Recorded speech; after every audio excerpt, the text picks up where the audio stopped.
I'm going to show you what Lombok does. It's a way of getting rid of a lot of boilerplate code in plain Java objects. So I'm going to create a simple Java object. I'm just going to call it maybe user.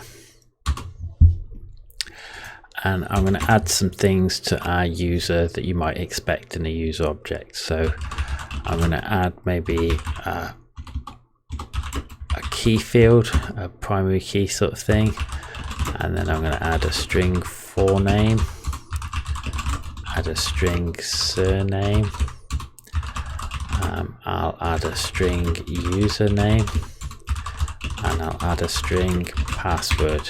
And now I'm going to add all the various bits of boilerplate code. So I can do this from Eclipse. I'll say source generate constructor using fields. So there we have a constructor. We might want to generate this in some other way, so I will generate a constructor from the superclass. So we can generate a no-args constructor there. And then we might want some getters and setters.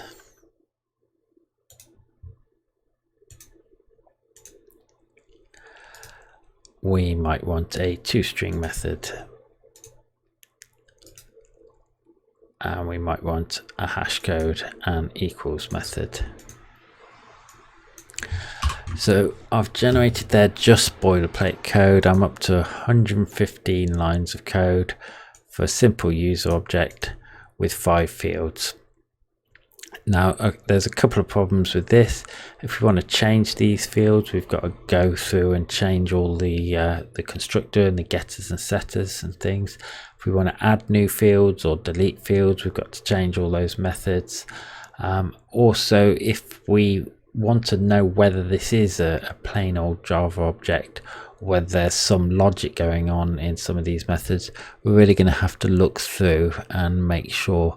For example, get password might be doing some encryption on the password, and we can't see just by looking at the object whether that's happening. So this is where Lombok comes in. So I'm just going to delete all of the boilerplate code and get our 115 lines of code back down to just 10 lines. And then I'm going to add some Lombok annotations, and we're going to keep an eye on the object over here in the outline view. So the first Lombok annotation I'm going to add is at all args constructor. And then we can see there that we have an all args constructor, but it's not actually in our code here. So we can still see from our code here just our fields, but if we access this object from the outside, we can access an all args constructor that Lombok has sort of written for us. We can also have a no args constructor. And there we have a no args constructor, just like we generated before, but it's not in our code, but it is accessible from the outside. We can also generate getters. Let's just say we want to make a getter for the key. We can see we've got get key there. We can also generate a setter for key. And we have set key there, and we can generate the getters and setters that we need on a field by field basis, or we can do it for the class. And now we have getters and setters for everything in our class. We can also generate the toString method. There's a toString method there. And we can generate equals and hash code.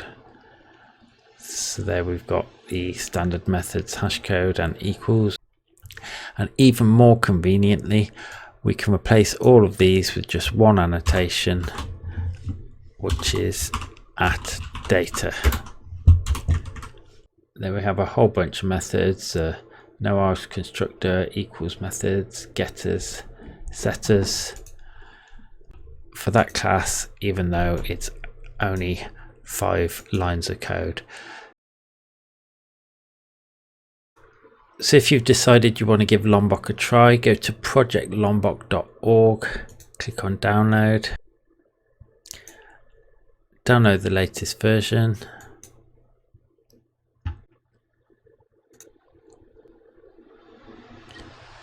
and run it.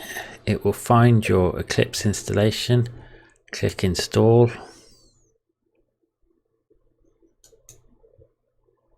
and then just include the lombok.jar in your projects. So I'll create a project here.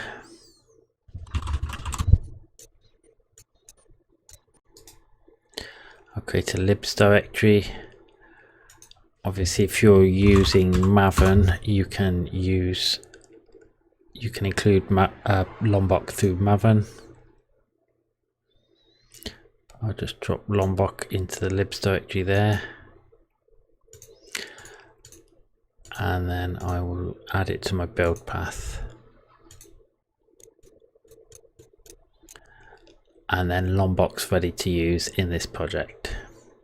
So that's Lombok. It's very useful for keeping boilerplate code out of your Java projects.